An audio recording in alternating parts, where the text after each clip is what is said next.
ध्यान से देखिए, मान लीजिए कि आप मोदी समर्थक ही हैं, क्या वो उस डिबेट में आपको तरह तरह की सूचनाएं दी जा रही हैं। एक समर्थक का भी अपना एक सेल्फ रेस्पेक्ट होता है ना, कि वो चीजें जानना चाहता है। तो क्या वो मीडिया आपको ढंग से बता रहा है, आपका सेल्फ रेस्पेक्ट बढ़ा रहा है? वो दरअसल आपको इंसल्ट करता है रोज कि आप उनके वोटर हैं, आपको गलत बातें बताकर, झूठ बातें बताकर लाल रंग का टांग देगा। चिन्मयानंद स्वामी के खिलाफ कुछ होगा, सब साइलेंस में चले जाएंगे। आजम खान के यहां बकरी पे भी केस होगा, घंटों घंटों बहस होने लगेगी।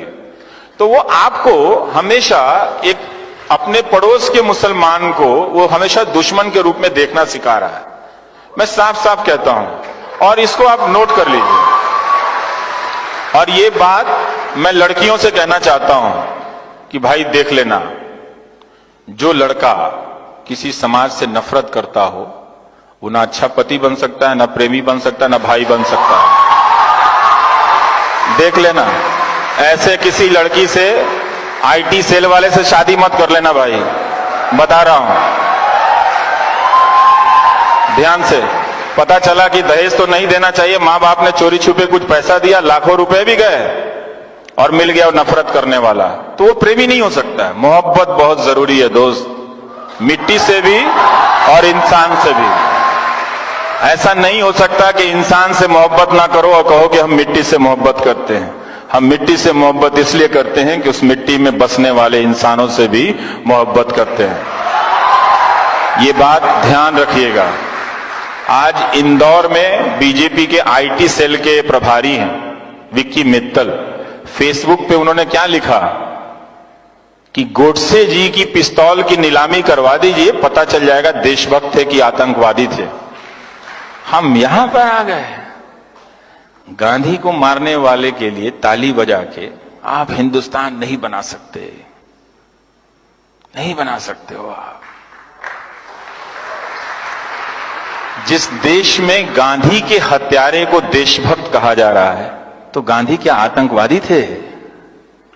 अब हम यहां पर आ गए हैं, क्या आपने उनको वोट दिया तो इसकी सजा इतनी दी जाएगी आपको कि आपको मूर्खों के झुंड में बदल दिया जाएगा? कि एक वोट देने के बदले, आप कितना प्यार करते हैं प्रधानमंत्री को, लेकिन उसके बदले में आपको उस झुंड में बदला जा रहा है कि आप गांधी के हत्यारे को गोडसे जी गए। थोड़ा सावधान रहिए, हो क्या रहा है इस देश में। और वो फेसबुक पे लिख रहे हैं, ये कभी हुआ था? कभी नहीं हुआ था।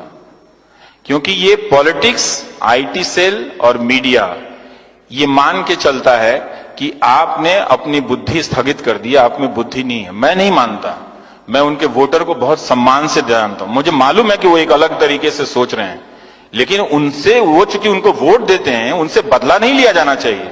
उनको सजा किस बात की दी जा रही है कि उनसे ये कहा जा रहा है, अब चूंकि तुम उनको वोट देते हो, तुम अब मुसलमानों से नफरत करने लगे हो, तो चलो अब गोडसे को भी गोडसे जी बोलो। फिर मालूम नहीं अगली बार अब आपसे क्या कराएंगे, आपके हाथ में बम दे देंगे, कहेंगे जाके फट जाओ कहीं पे, तुम नौकरी मत मांगो। ये मत कीजिएगा, ये मत कीजिएगा। ये शर्म की बात है कि हमारे देश में गांधी की हत्या हुई, और ये उससे भी ज्यादा शर्म की बात है कि एक राजनीतिक दल का कार्यकर्ता फेसबुक पे लिख रहा है गोडसे जी कि पिस्तौल नीलामी कीजिए तो खरीदने वाले लोग आ जाएंगे और उसके 2 करोड़ दे के साबित हो जाएगा देशभक्त थे। गांधी की लाठी की कोई कीमत नहीं है दोस्तों, कोई कीमत नहीं है उनकी लाठी की। उस लाठी को उन्होंने कभी किसी पे नहीं चलाई, तो ये मत होने देना। हालांकि अब देर हो चुकी है, अब तुम्हारे पास करने के लिए कुछ है नहीं, फिर भी बता रहा हूं कि आपको एक रोबोट में बदल दिया गया है, गलत गलत सूचनाओं से भर के। अब आपसे सिर्फ 2 ही काम लिए जाएंगे, समुदाय के नाम पे, धर्म के नाम पे आपको एक झुंड में बदला जाएगा कि आप जाओ उसको मार आओ, पहलू खान को, या फिर आप सुबोध कुमार सिंह को मार के आओ। उसे भी इंसाफ नहीं मिला, सुबोध कुमार सिंह को भी इंसाफ नहीं मिला, पहलू खान को भी इंसाफ नहीं मिला। ये आप समझ रहे हो कि क्या हो रहा है? समझ रहे हैं इस बात को? अच्छे से समझिएगा। गुस्से में मत समझिएगा, कोई फायदा नहीं है दोस्तों।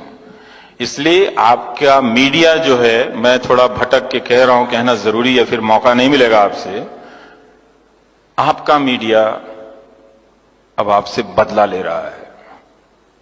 जब तक आप अपने आप को अलर्ट नहीं करेंगे, एक्टिव नहीं करेंगे, ये मैं क्यों कहता हूं कि आप इन अखबारों को पढ़ना बंद कर दीजिए, इन चैनलों को देखना बंद कर दीजिए और पैसा प्रधानमंत्री राहत कोष में दे दीजिए।